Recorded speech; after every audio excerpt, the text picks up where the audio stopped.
embora e no reencontro matar a saudade da terra querida que é minha cidade. Quero a sombra amiga e um bom tereré, ouvindo os compassos de um chamamé. Depois caminhar pela Afonso Pena, respirando ar puro das tardes morenas.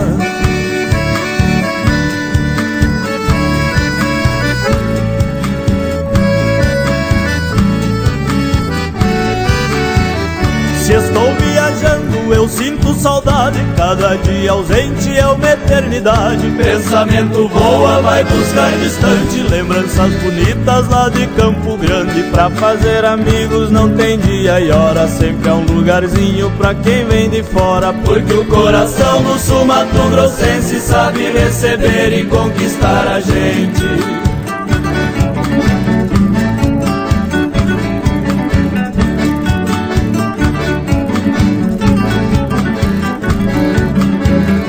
Se estou viajando eu quero voltar, não me sinto bem longe deste lugar. Solidão aperta, começo a lembrar, sofro como um filho que deixou seu lar. Quando é pra voltar eu logo fico pronto, parece que o tempo vem ao meu encontro. De longe eu avisto as luzes da cidade e os meus olhos choram de felicidade.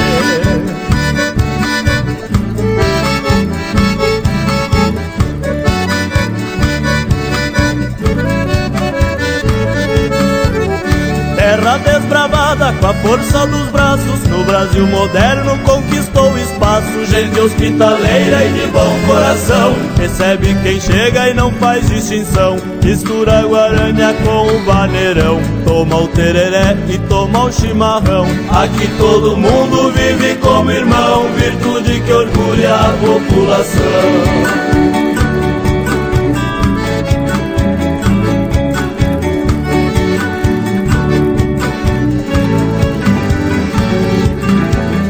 Quando estou chegando o coração já sabe, é tanta emoção que no peito não cabe. As longas estradas ficam tão pequenas, viajei muitas horas mas valeu a pena. Vou me aproximando da felicidade, Campo Grande é o berço do amor, da bondade. Quando eu partir pra última viagem, deixo essa canção em sua homenagem.